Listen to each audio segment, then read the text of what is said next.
Hey everybody, what's going on? What's hot? What's hip? What's happening? What is shaking on your Tuesday night? That's a lie. This is not the World News Update. I'm sorry.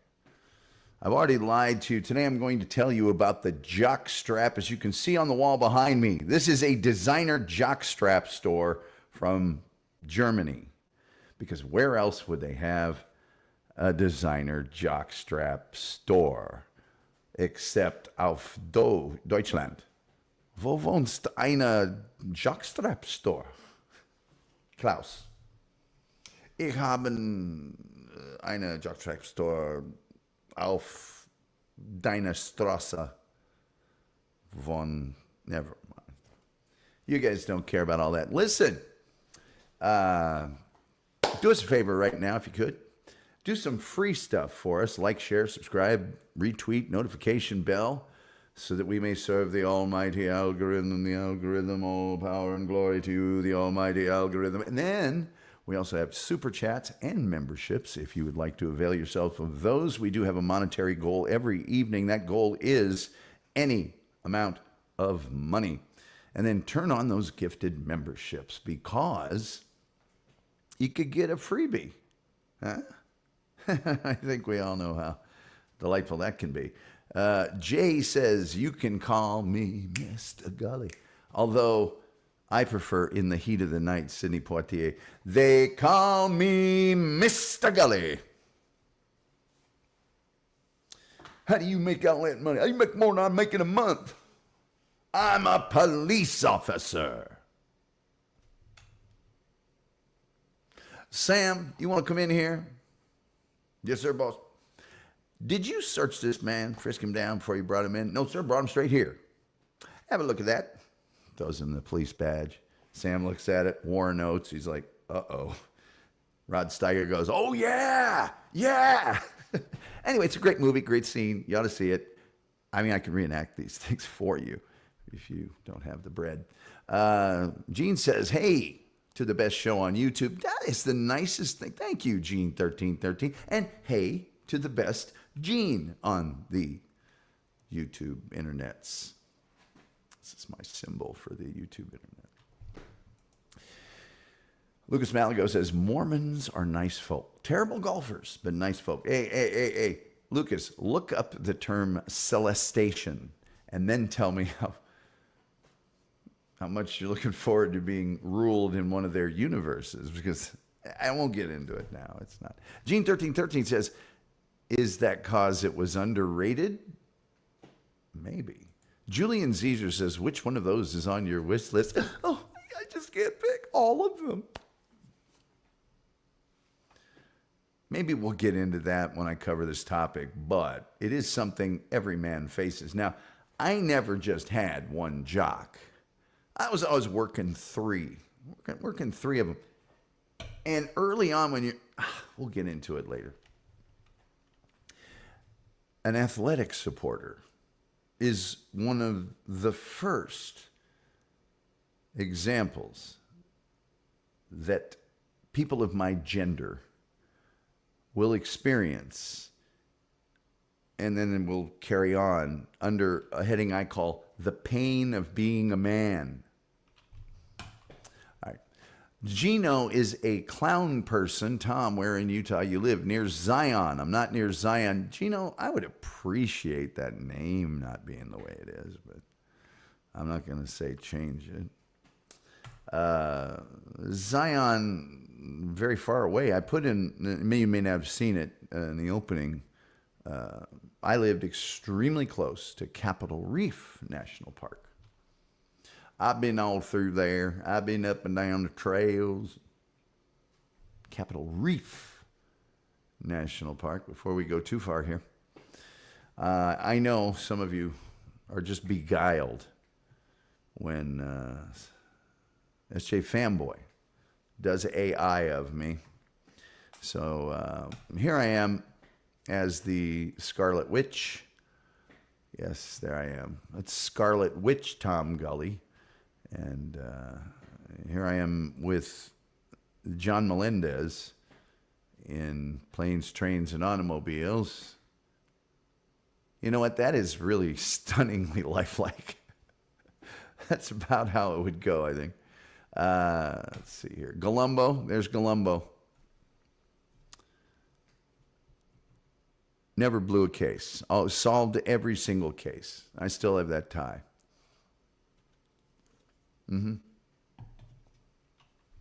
I still have that tie. I am kind of a retro dude. I don't know where they found this picture of me early in my career, but nice jacket, nice suit. Don't wear it after about February 20th, or you will burn to death while wearing it. And then the one they all love, that's right, the ice cream selling Tom Gully. The messed up teeth in front. That one's the most lifelike. That one's the most lifelike. So, what do we have discussed today? Anything at all that went on before? No. Really, absolutely no. There's usually a thing that we talk about. Oh, actually, we do have some things. Hold on. Tomorrow evening. Tomorrow evening. It's time to change. You guys remember that? Brady Bunch? No. Peter was reaching puberty, and they had a band, and they were worried because his voice was changing. So they made it part of the song. Because when it's time to change. And it was a song about puberty, which doesn't have as many hits as the songs about loving that woman all night long, but still, it is a viable song topic. And then on Friday night, we will have well-known comedian, author, and playwright, Steve Bluestein. Let's see here. In the coming days, we will have Metal Maiden Vicky from Metal Maiden Vicky's Metal Euphoria on the Sonic Asylum Network, which we are a part of, and I guess we're streaming on that right now. Ed Robertson will be with us. He is the host of the syndicated radio program TV Confidential and the author of several books, two of which he will be talking about when he's on the air with us. I've known Ed. I think the first interview I did with Ed was back in 1993. A wonderful guy, super TV knowledgeable. So if you have questions about any TV show ever, trust me. And then also, we are very much looking forward to an appearance. He was over in England. They got super booked. I think he's on his way back now with his band, the Hitman Blues Band. The Hitman himself, Russell Alexander, will be coming up. Oh, and I don't know when. It's probably next week. I don't know. These people probably next week. Who knows? Who cares? Topics coming up on the show. Ernie Kovacs. Of course, today we're doing the jock-strap. Section 230. Dan Rather. The Fairness Doctrine. And a little custom, a little game, a little thing on the internet called Pop the Balloon. We will do an entire program on Pop the Balloon. One of our Hall of Fame viewers, Doopadoopadoo, Triple D, says you've got to rearrange who you are into what you're going to be because it's time to change. Of course, Greg and Bobby, they were in the pocket. They were grooving. And then they brought Peter in to do the... So there you go. So that's what's coming up on the show in the coming future days ahead. Times.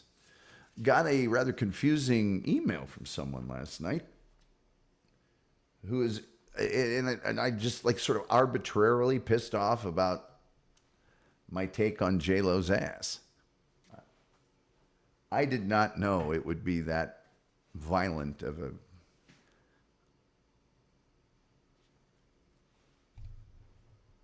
People have strong feelings about J-Lo's caboose.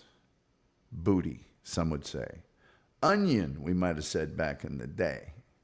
You know what I'm saying? Let's see. If I do this, then it will never disappear again. All right. So let's see here. Oh, God, we could just go ahead and start our jockstrap exploration. Anybody? Questions? Stuff? Let's get through the jockstrap thing and I'll open the phone lines for you. I know you guys love it when I open the phone lines. It's a party, isn't it? Let's get up. Let's light this candle, shall we? Oh, looks to me like the chef and his crew are in the kitchen. Isn't it always great when the chef's in here, everybody? Come on now. Come on now. When we finally have Tomapalooza. Tomath Fair just didn't sound right. Tomapalooza. Because this show used to be popular a little bit. It was more popular. We were on 5 Network. And we had arranged, or began to arrange, Tomapalooza in L.A. Las Vegas. And we were going to do it, and then COVID. So when we do it again,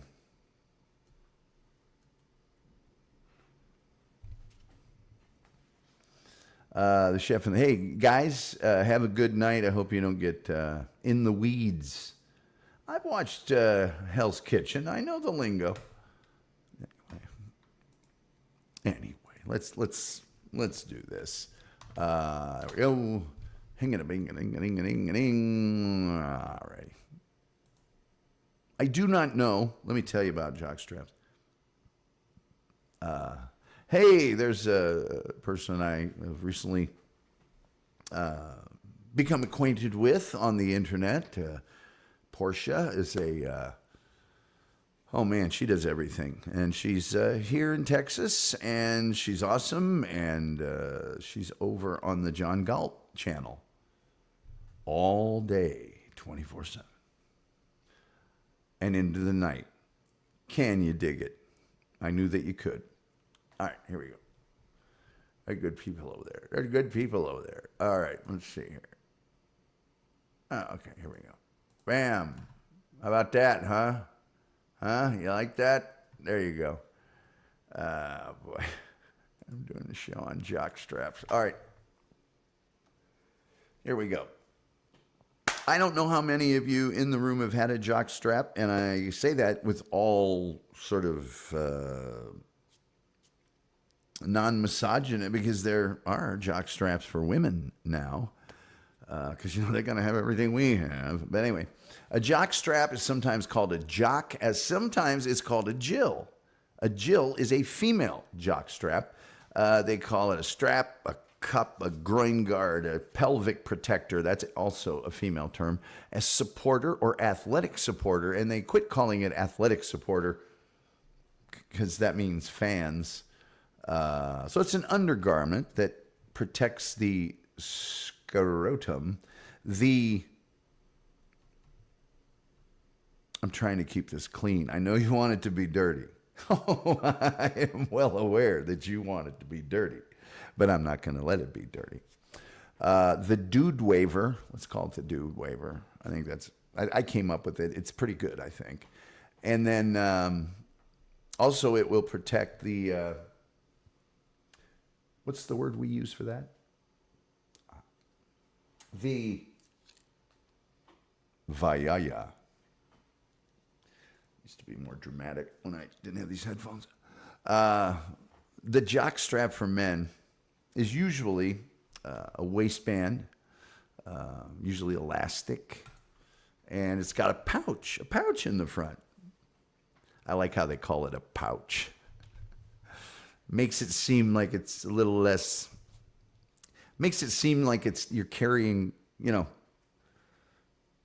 jewels that you found that are magical or something.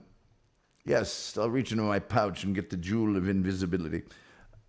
Aku, our good friend, says, Tom, greetings. Oh, that's not Aku. Aku says, now when you say, let's go to the package, you might have to be specific. Never know when a degenerate might be in the chat. No, you got that right around here. Aku says, if the Jill is the female version of the jock, is the cup inverted? I don't think it would be inverted. You're just being silly now. This is an ad from 1941 for a bike jockstrap. You will learn how important bike is to the jockstrap industry. The jockstrap industry, as we know, has been decimated by foreign knockoffs. I'm sorry.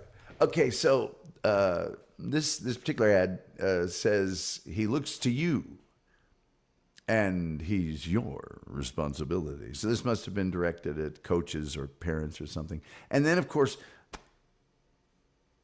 I don't know how many people I played sports with that had this tattooed on some part of their body.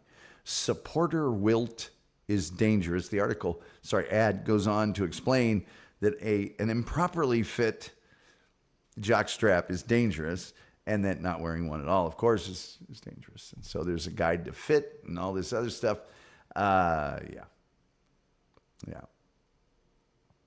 Aku's laughing. Aku says, I will need the reason Tom gets a cat crash clip for the soundboard.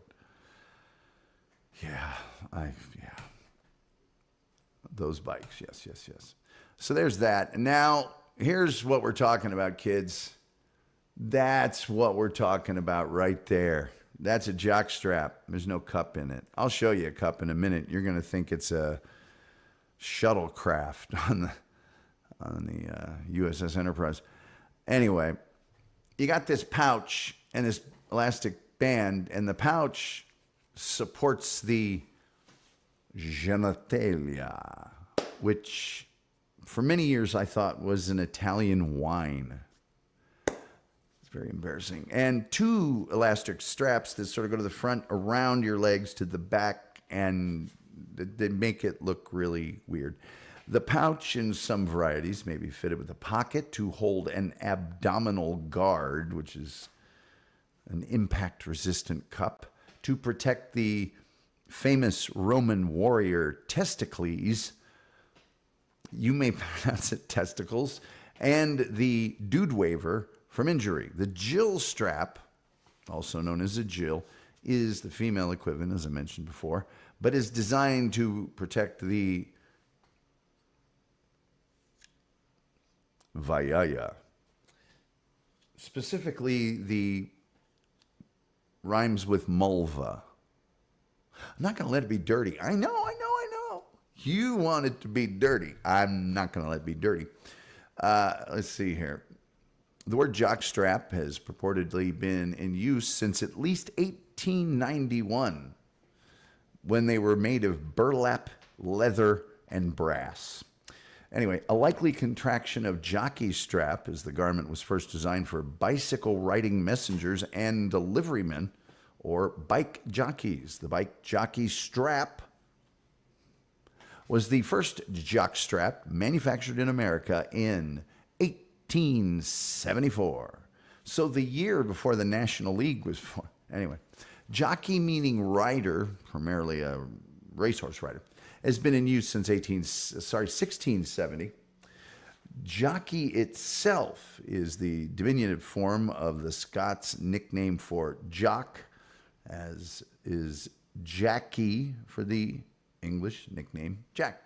The nicknames Jack and Jackie, jock and jockey, have been used generally for a man, fellow boy, or a common man. Like we might say, hey, Clyde, or hey, Tex, or whatever.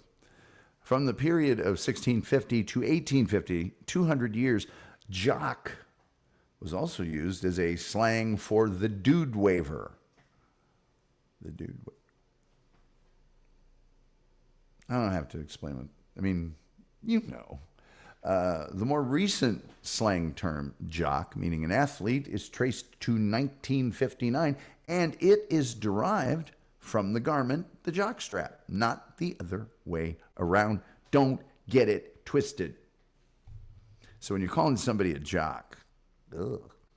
The jockstrap was invented in 1874 by C.F. Bennett of a Chicago sporting goods company, Sharp and Smith, to provide comfort and support for bicycle jockeys working the cobblestone streets of Boston. Boston. Hey, you wearing a jock over there? It's wicked awesome. It's wicked awesome. Incidentally, here's a cup. And if that doesn't look like it comes out of 2001, A Space Odyssey, or, you know, let's catch up with some chat here. Let's see. Aku says, I really hate autocorrect autofill. Shouldn't have updated myself. Sorry, Tom. Shortly, I'll have it fixed. Let's get on that. Do what you want, man. You're fine. Funky Bronco says, wow, I smell. Funky Bronco, that seems to be relatively constant condition. Are you 3 sheets right now as usual? And if so, what are you drinking? And if so, how do we help you get off the sauce? Stanley Cross, well, royalty indeed is in the room. Tom Gully, salute on this timely topic. Yes. Yes. This is long overdue. An expose on the jockstrap. The Wolf says, former wrestler never wore one. In wrestling, there really isn't any point. Fireman's carry, picking up the crotch, none of that makes any difference. Yeah, man. The Wolf says hello to the room. Funky Bronco saying hello to someone. We do have the most cheerful chat room on the internet, as verified by independent sources. Funky Bronco says, what up, Wolfie? Mugen says the auto-assisted spelling mistakes take away so much from my terrible idea of humor. You're right. Julian Caesar says, pick one, jock or mouth guard.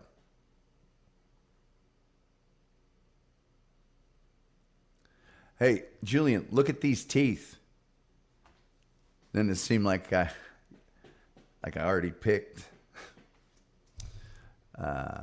Looks like Jason's mask, exactly the one when he was in outer space, because it's so sleek and aerodynamic. Gene's saying hi. People saying hi. People saying hi. We love that in our chat room. We love it. We like it. We love it. We want some more of it. We've tried so hard, but we can't rise above it. Anyway, the original incarnation of the jockstrap resembled a thong, as it featured a strap that went between the buttocks.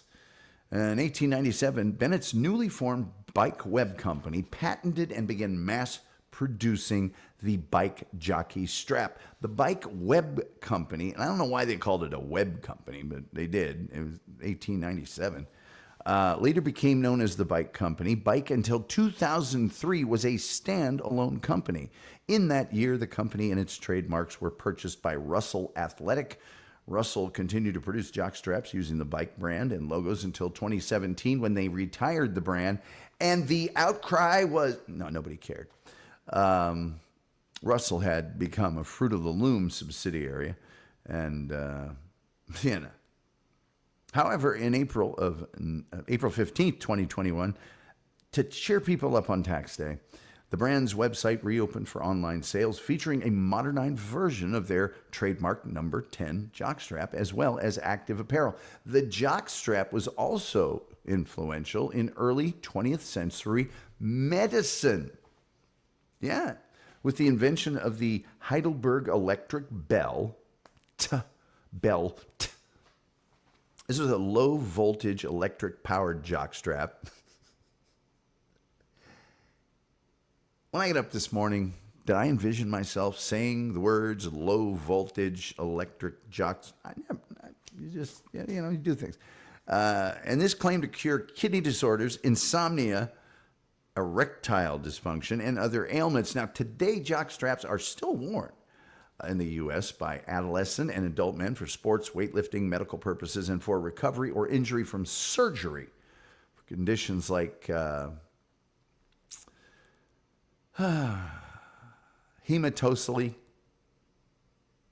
inguinal hernia, hydrocele, or spermatocele. In 1922, jockstraps saw a renewed popularity as underwear for men, with jockstraps finding favor. That's probably what these are. In place of more conventional underwear, as wearing them became a fashionable trend. The trend was reflected with the inclusion of the garment in the runways of various major designers, including Calvin Klein, J.W. Anderson, Gucci, and Rick Owens, along other large brands like Adidas, Diesel, and Gully Menswear. Big company, only in Luxembourg. In 2022, that happened. And since then, I mean, the design of the jockstrap is fairly consistent across all brands. Some jockstraps are designed, though, for specific sports. Let me see if I can give you another picture here. I know you guys get tired of that. Hey, you can't get enough of different brands of jockstrap, Kane. I like this one because it looks like it's on a locker room floor. Yeah, it looks like the guy just threw it. You know what I mean? That's what I'm saying. Swim jocks, for example, have narrow waistbands. Hockey jocks sometimes have adjustable elastic straps and garter clips that hold hockey socks in place. While the bulky goalie protector has the genital and abdominal foam padding in his jock, windproof jock straps have a special layer of fabric to protect the wearer, and I would say they're dude waver and or vayaya. From cold winter weather in winter sports. Jock straps are made in other materials as fetish wear. Because what's the story without fetish wear? Aside from the aforementioned fashion jock straps of the 2000s, jocks have seen a resurgence in jockstrap designs and brands. Alternatives to jock straps include the jock brief or support briefs, which have a wide waistband of a jockstrap combined with a full seat and are made of an elastic supportive material. A thong-style strap, sometimes called a dance belt, because kooky names are... has one narrow elastic strap attached to the bottom of the pouch, passing between the legs, attached to the waistband in the middle of the neck. I don't think I want to talk about the design anymore. It just doesn't matter. Optional cups offer additional protection for contact sports and are made of hard plastic or steel, perforated for ventilation. More flexible and comfortable soft cup is also offered for low-contact sports such as tennis. A flex cup variation features a hard exterior melded with the soft lining. A similar piece of protective equipment is used in the sport of cricket. It's known as a box. In cricket, a box is usually worn only by a batsman, a wicket keeper, and sometimes up close, what we would call infielders. For fielders far away from the batsman, the box would impede their movement and running. So there you go. Many sports require the use of an athletic cup. You really can't do without them. Those include cricket, fencing, martial arts, boxing, lacrosse, hockey, baseball, paintball, football, and many others. Yes, pelvic protectors exist to protect female genitalia, though these are less widespread. With the decline of the use of jock straps in sports, the use of necessary abdominal guard has also declined. Despite the safety implications, typically cups are worn in the pouch of the jock strap, which we all know. There are jock straps for women. We've mentioned them a few times. The pelvic protector is the female equivalent of a male jock strap. It is currently unclear who is responsible for the first invention of the female pelvic protector. I'm going to assume, like a lot of things, women just used the male one and adapted it or do something else. It is designed to protect the female genitalia from bruising or tearing. Hey, I'm designed for that too. But nobody makes a big wiki page about it. The area protected includes the entire, rhymes with vulva, including the man in the boat, the boat cover for the man in the boat, and the delicate, and I'm just going to say this one because it doesn't sound dirty and it sounds like a star constellation, labia minora. Although minora would probably, it gives off some Hasidic, like Christmas like a 12 candle protector. No, I don't think that's probably just Latin. And those are the things that protrude from the rhymes with mulva.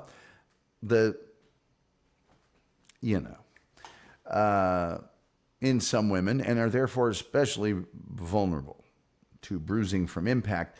It's the Jill or the Jill strap. Yeah. There's another thing. There's people that wear these as erotic attire with different materials, but there's a guy that wears a left nostril nose inhaler with his state motto on it for kicks. I mean, you really can't go by. And that, ladies and gentlemen, is really all I have to tell you about the jockstrap, except my anecdotal experiences. As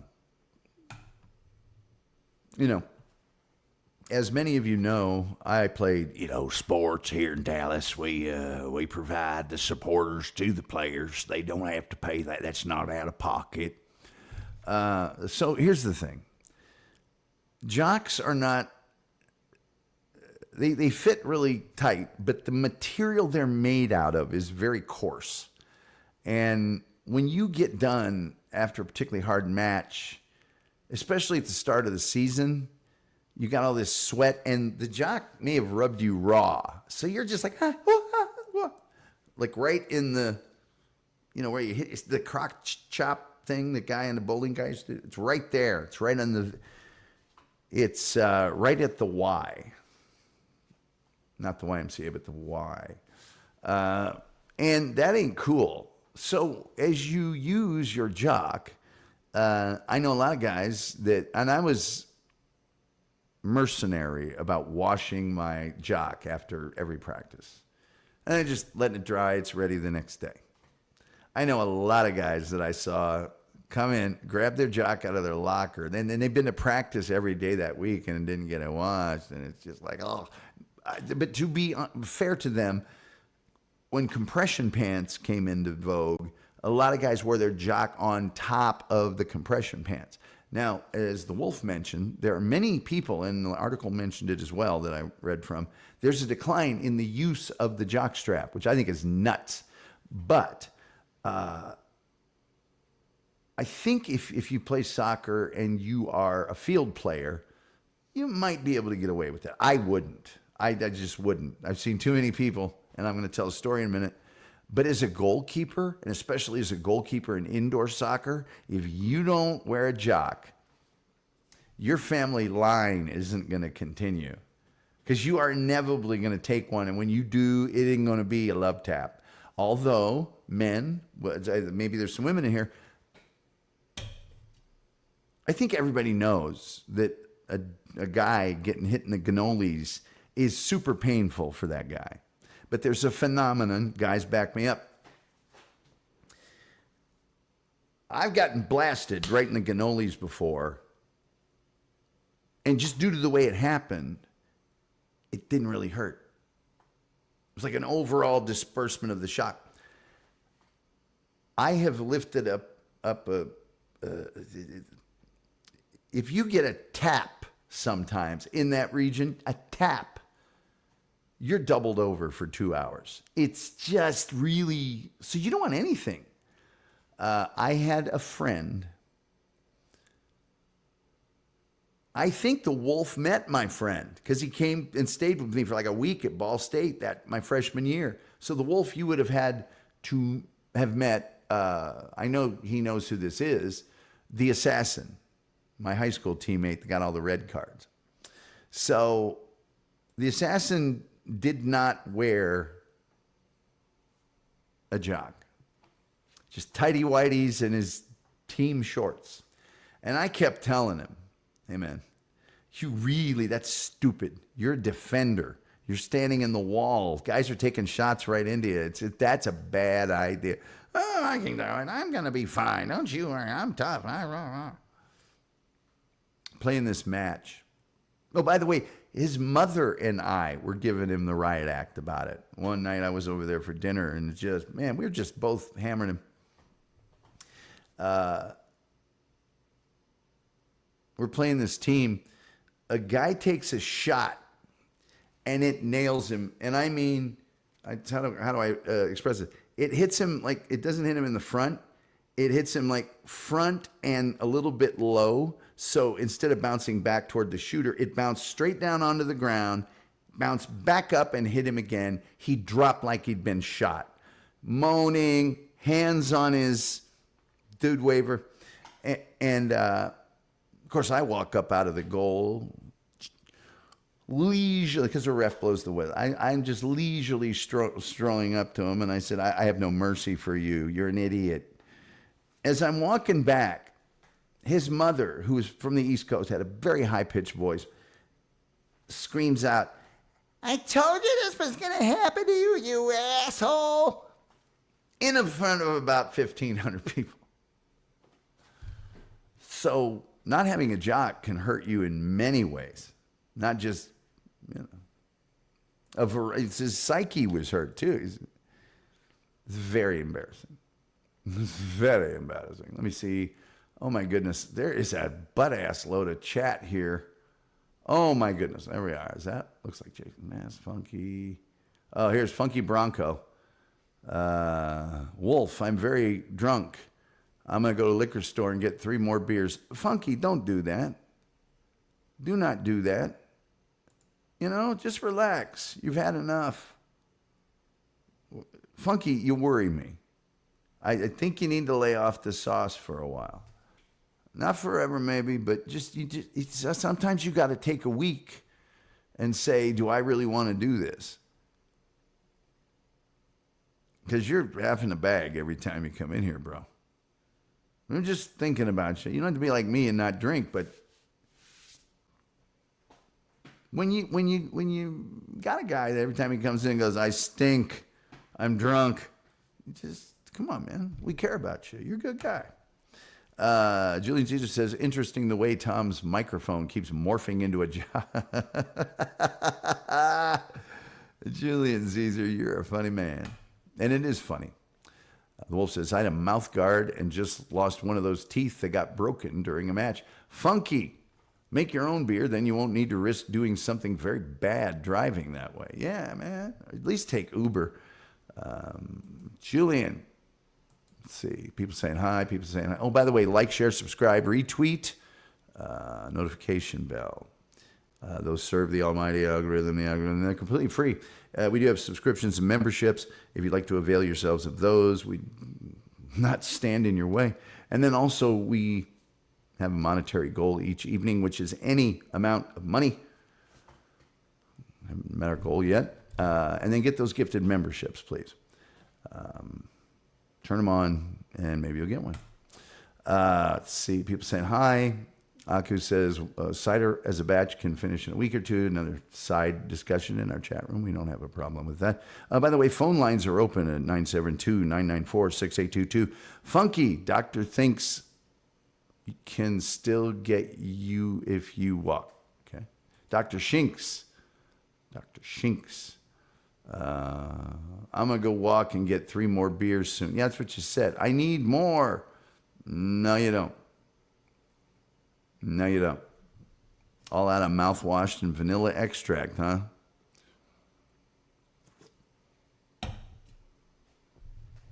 Lay off the sauce and dry out.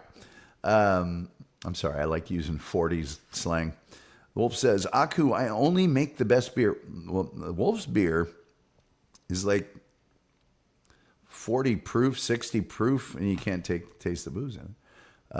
Wolf says, Funky, you need to make liquor. That corn liquor. What's that, Wolf? Oh, boy, here we go. Akko says, I can't hold beer, so I see no point in getting the setup to make it. Well, fair enough. Liquor. It's what Popcorn, the famous moonshiner, called it. Yeah, liquor. I don't make moons. I make liquor. Well, and the thing about that guy, when he be good, he be Popeye. But when he be bad, he be Billy the Kid. For those of you who aren't members, become a member and then listen to last Sunday's show with the Wolf and learn the story behind that particular phrase. And you will laugh and laugh, as the Wolf and I have done for 40 years over. When he be good, he be pop. When he be good, he be Popeye. But when he be bad, he be Billy the Kid. The wolf says, Aku, what do you mean you can't hold it? No one wants to be kicked in the baby maker, says Gene 1313. Yes, that's a true across the genders. Aku says, my stomach won't hold it down. Now we're talking. Here it comes.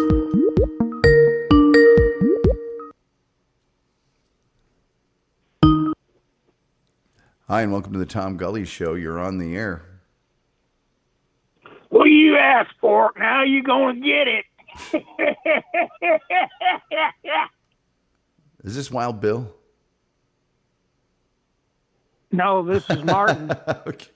Oh, Martin. Yes. Let me direct you to Mr. Brown. I don't even know. Man, there's a lot of comments in here, Wolf. Jeez. I'm telling you. Let's see. Here's one of yours. Actually, Gene, there are gentlemen out there that like being kicked and hit in the Hurt Locker. That is true. Julian Jesus says, when you go to the sporting goods store for a jock and they ask what side you need, they're talking about waist size. What are you going to do? Just hold your hands on? It ain't about like that, I think. I wore a jock in football, but it was useless in wrestling. Yeah. I mean, guys would use that, including me, would use that to get control of you. Oh, okay. When I was wrestling in high school, because we didn't have, our heavyweight got hurt at the beginning of the year, so we didn't have a real heavyweight. So the 181 guy, I was 172. I was 177, but I weighed 172, and I would have to wrestle dudes that sometimes were like 400 pounds. Literally, I wrestled a guy that was 6'6", 460. And when you were wrestling, and you weren't at home, it was an away event or one of those multi, team wrestling meets. Was it considered good manners? When you were done, was it considered good manners for them to give you a massage? Well,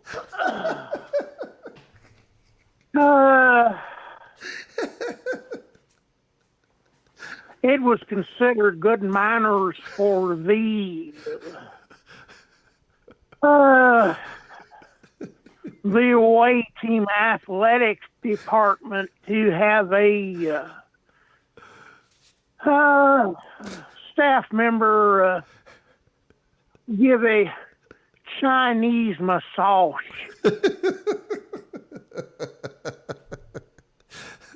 Let me get through a couple of these chats real fast. Guinness is gross as far as stouts go. You want one made by McCausland Brewery in Quebec, Canada. Mr. Wolf, that hurt me just thinking of that, says Gene 1313. Wolf says, I hear you, Gene. Wolf says, getting in mine used to just pass me off. The result, that guy getting pinned in the most painful hold. Yeah.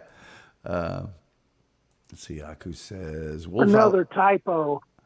Yeah, well, that's okay. Wolf, I like sweet drinks, which is why I enjoy bourbon so much. Wolf says, if you want a sweet drink, you need, oh boy, the guru.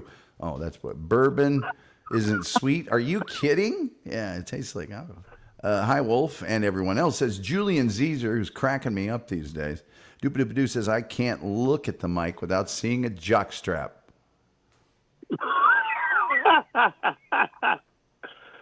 Somebody, this would like be a PR photo at a radio station. Yeah, I'm sorry. It's the background. See, because if I was just to do this, we'd be fine. But we're not. Oh, wait, I had it for a second. Wait, there you go, Gene. Sorry, Dupa. Guru, you mean the wine? Okay, here, we'll get to this in a second. Aku says bourbon is sweet. Jim Beam makers, and especially Four Roses. Jameson's sweet for a bourbon, but I wouldn't call it sweet. Portia is laughing. Portia's very involved in politics here locally, and got Got quite a varied background of accomplishment. Tierney says, "Crap, I missed jock-strap. Sorry." Doc Torrance says, "Hail, Tom and chat. Doc is late." Nobody's ever late to this. Anyway, let's pause for a minute. Now, someone mentioned the guru. I was saving this for another members show with you, but why don't you go ahead and tell them about the guru? Well, first, I'm going to say that if he's talking about sweet, then you're thinking of Southern Comfort. That's sweet. Is Wild Turkey in that ballpark too? Oh, Wild Turkey.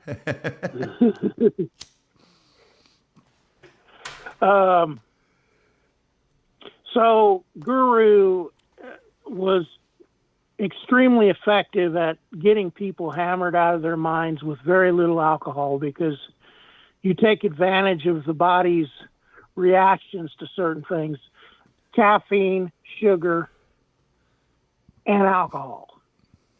So you mix. I used Aranda's tequila because it's not overpowering like Jose Cuervo was a friend of mine. Or Captain Jack, Captain Morgan's spiced rum. So Aranda's tequila, 2 shots of that per glass. Dole pineapple juice. Mountain Dew. A little hit of Rose's lime, and then, crushed ice. And the alcohol isn't, I have experienced the guru on a number of occasions, and you can't taste the alcohol whatsoever, which is another thing that gets people blasted out of their minds. Well, yeah, and then, but consider that number one, the alcohol deprives your brain of oxygen. That's what makes you loopy. Number 2, you have caffeine and sugar in a high amount from the Rose, the Dole, and then the caffeine from Mountain Dew, which is like 80 milligrams a serving. So you're getting maximum boost from your pancreas secreting insulin to take care of that sugar. So I was on a diet once that took advantage of carb depletion and carb loading, and your carb load day was nothing but sugar all day, and your insulin level goes so high that it makes you feel like you're drunk and ready to pass out. And so you had those things affecting your system all at the same time, and that's why people lost motor skills and got so hammered off of a couple of drinks. Yeah. So, I appreciate the explanation, and certainly for those people writing the recipe down, you can contact the Wolf for any specifics he might be willing to. Oh no, please don't write it down. Well, I said anything. Sorry. I was going to say anything you might be willing to divulge, but Wolf, this is kind of a family show, so if you could keep the talk of pancreatic secretions down to a minimum, that would be great. Let's see here. Attorney, people saying hi, people saying hi, people saying hi. We do have the most cheerful chat room on the internet, as verified by independent sources. The doctrine says, I can tell you about a few times I sailed with the captain. I can't remember the other times. Aku says, not a fan of Southern Comfort. It's that 35%. I'd rather have Jaeger, Honey Jack Daniels, or Fireball. And whatever. Those are like 3 things. To me, that looks like 3 things to vomit. Later at night. Remember that Little King's Cream Ale that we all used to get at Ball State because it was cheap? You mean the one that I drank 72 of them? Yeah, they were little. That Little King? They were little bottles. They were 7 ounces or something. They weren't very big, but everyone that they were 7 ounces. Everyone that unswallowed or did the Technicolor yawn with those, it came out. It was It was a little amber. It was maybe a little darker than regular beer, but it came out black. You could always tell. You got up on Saturday, Sunday morning at the residence hall, go in the bathroom, and there'd always be that one stall where you could tell somebody just, cast up their accounts, and it's black, just dark. Well, the thing about that cream ale is that it was higher in alcohol content than normal breweries put out. So that probably had something to do with it. Yeah, it's I remember one of my friends was having a party, and he contacted you to make the Guru. He went out. Remember Zimmerman up in his dorm room? And then that place was packed, people up and down the hall, in and out, everything else. But we had a big barrel or something full of Guru. You said, get this, I'll mix it, and I think I was with Big Red that night too. Yeah, I think you were because you were a little bit distracted at one point, and I think the guy that was having the party or somebody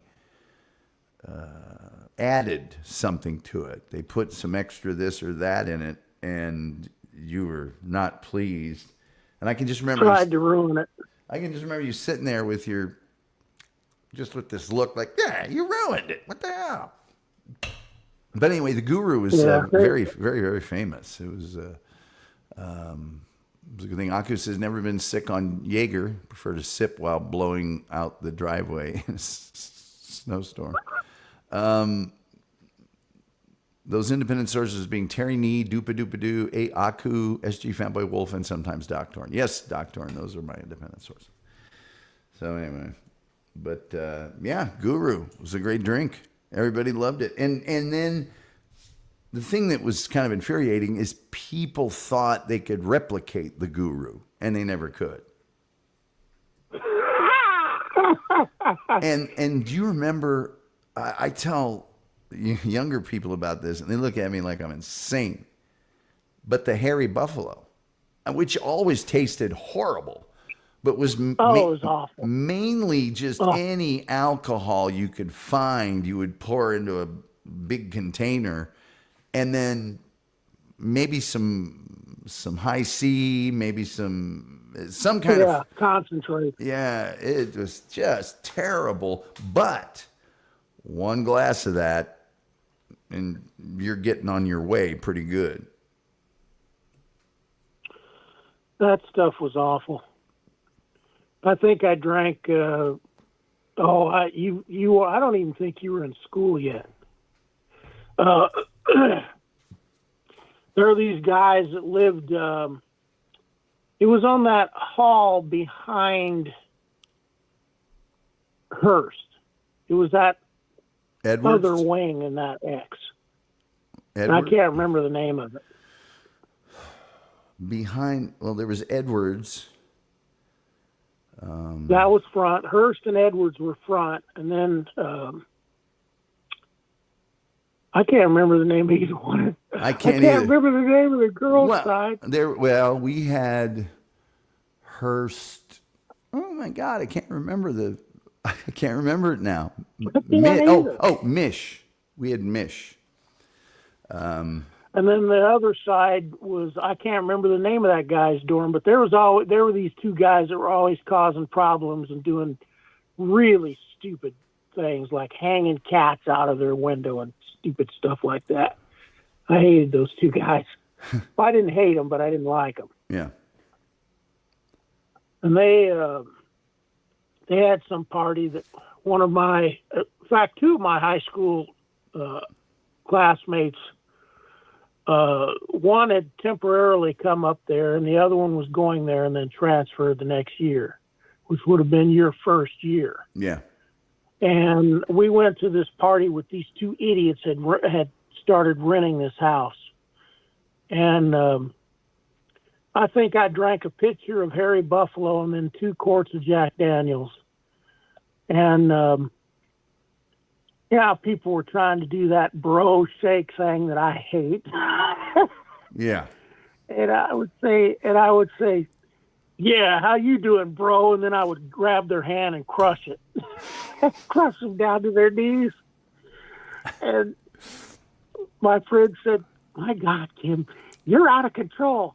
And I said, what would make you think that? Because I'm crushing these idiots that are walking up to me?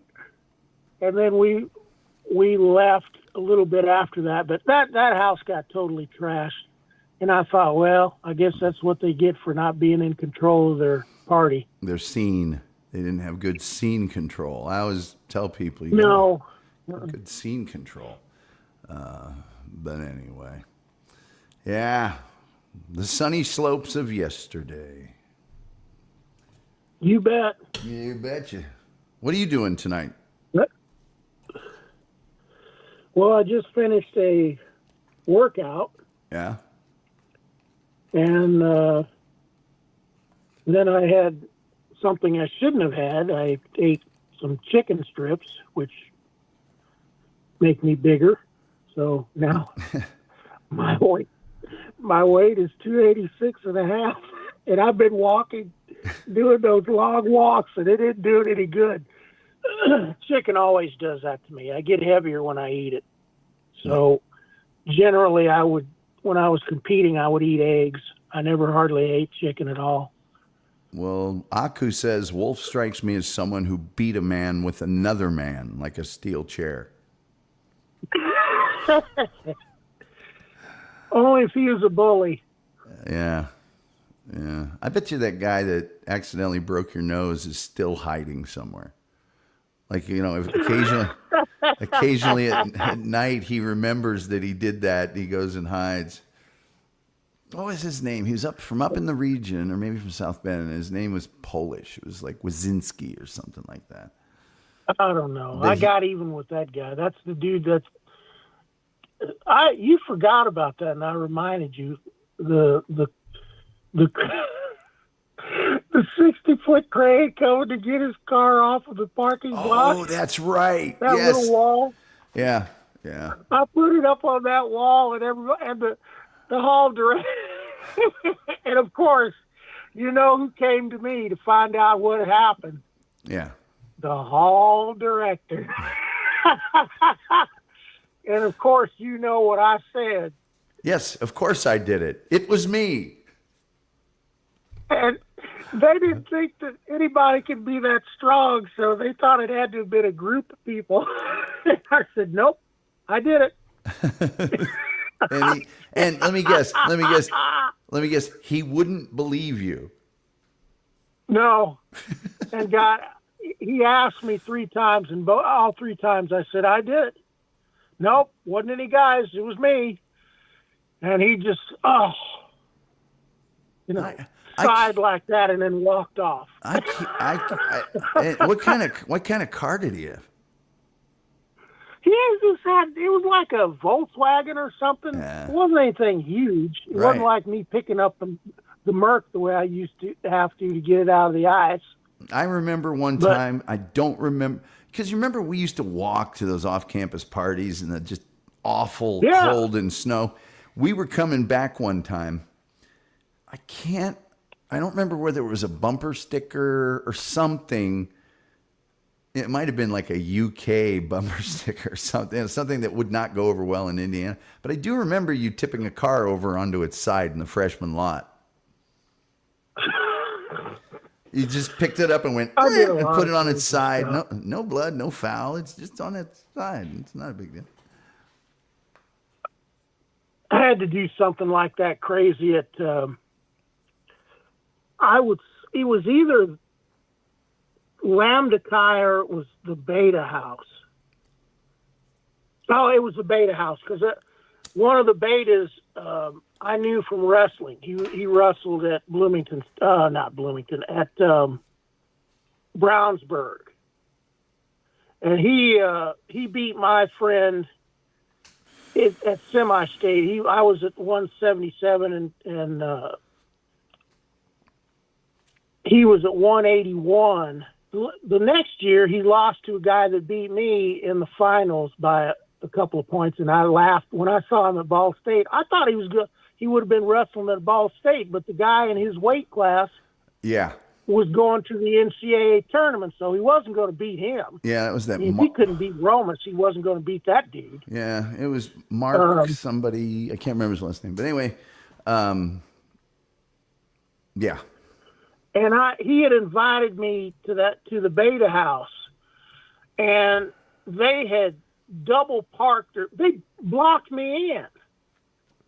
So I picked the dude's car up and I drug it out of the way and left it in sort of a bad spot.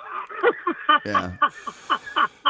Well, they had that parking lot that you were almost, I mean, there's only like one row of cars that weren't parked in. It was like four rows deep and in that really skinny driveway. They were right next to us. Let me tell you, hey, here's a little story I probably haven't told you before.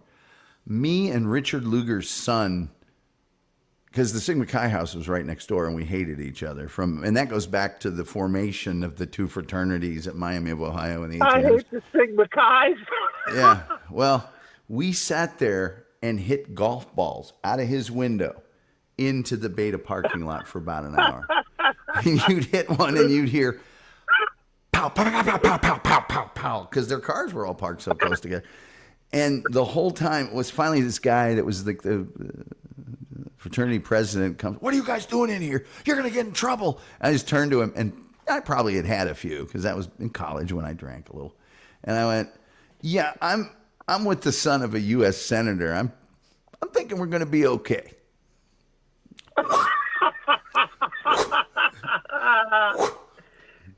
And that, by the way, the son of the U.S. senator, whose name was Bob. Bob was his name, I think. It was clear to me why he was at Ball State. It was like, well, we can't get him in anywhere good, because he should be going to some sort of, some sort of prestige. Yeah. He was DePaul, Wabash, one of those, something like that. Yeah, something, Notre Dame, whatever. But he was at Ball State, and he was one of these guys that didn't shave, he didn't shine. He was just but he had all that, senator's son riz. So everybody kind of had to take a lot of crap from him and stuff. He was an awful guy. He was a terrible guy. But that was the whole thing, is that, he's being nice to me, I better go in here. And once I befriended him, it was like I pulled a thorn out of his paw or something. He was like always, everyone else, he hated them. He wanted nothing to do with them. I mean, he would literally walk up to a guy and a girl who were maybe in the front part of the house and they're, getting to know each other, just talking. He'd go up, "Hey, this chick's a dog, man. You need to be," I mean, he would do just the most stuff like that. So he was very much hated. But man, I will say this. He was a fun guy to hit golf balls out of the thing into the Beta.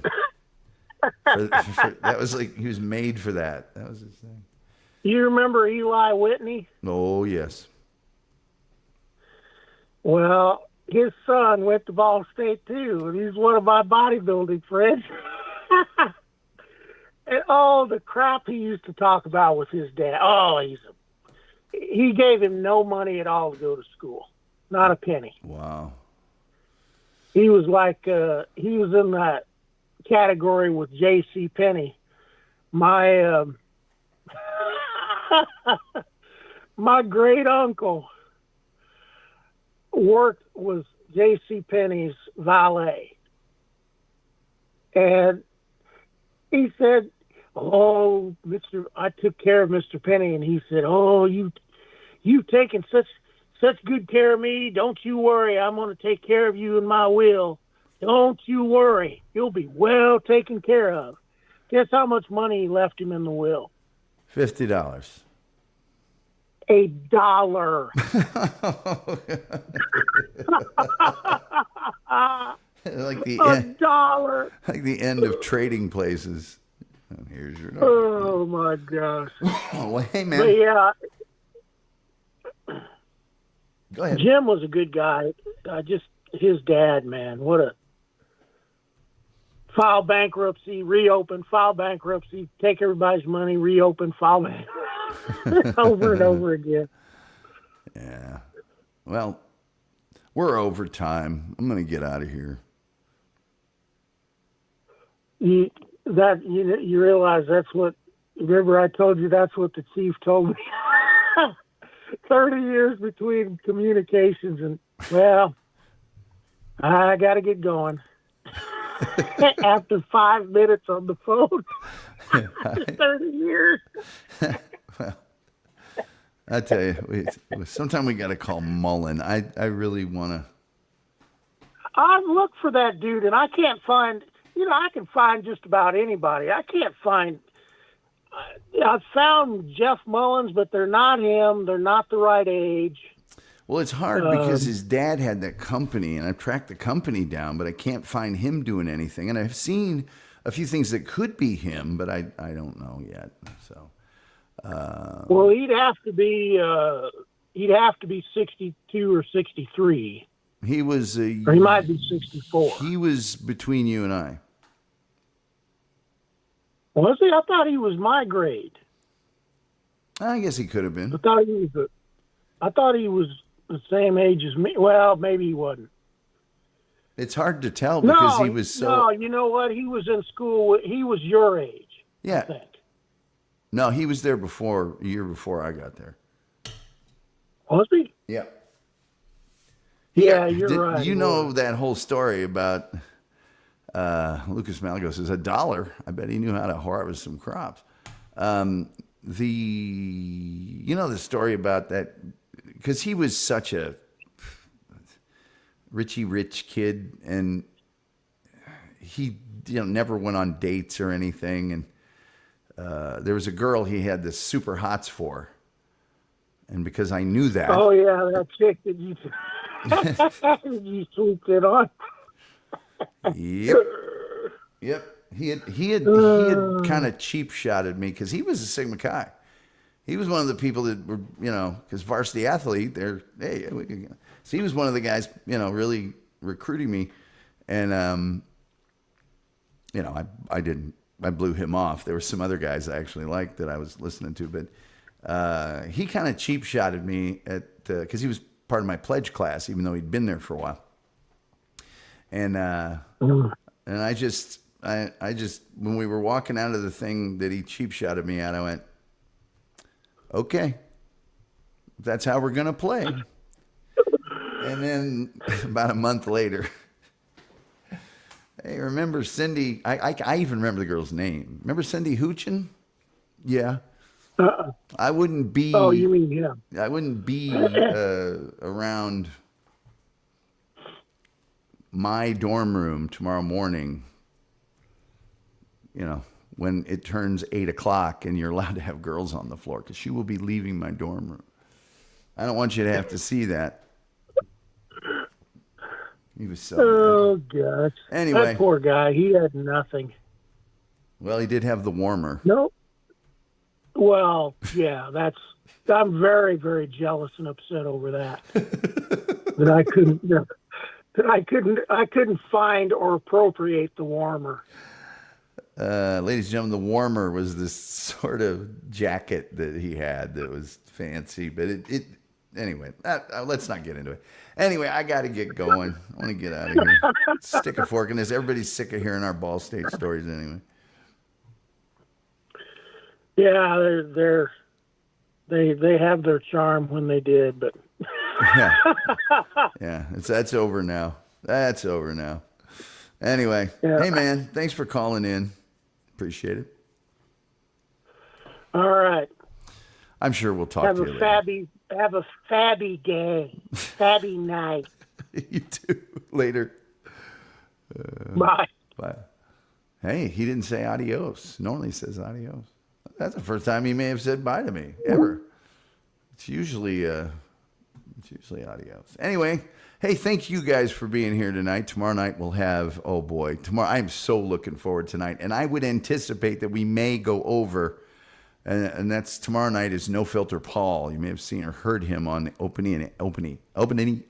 Opie and Anthony show. And you're going to want to buckle in for tomorrow night's show. That's all I've got to say. And I'd like to say as a disclaimer, I am in no way responsible for any very controversial racial, sexual, political, society. He will say some things. The Tom Gully Show no way endorses, unless it's really funny. If it's really, anyway. Hey kids, I am so happy you all could make it today. You guys are the best. If you don't show up here every day, I don't have a show. So thanks for being here. To all of you, you know who you are. Did I get that? Yeah, you know who you are. All of you know who you are. But I can see that old clock on the wall says, like the Reverend Al Green, it's time for me to get up on out of here. You do not have to go home, of course, but you can't stay here, sadly. So I think the only thing left to say is, until next time, we'll see you next time.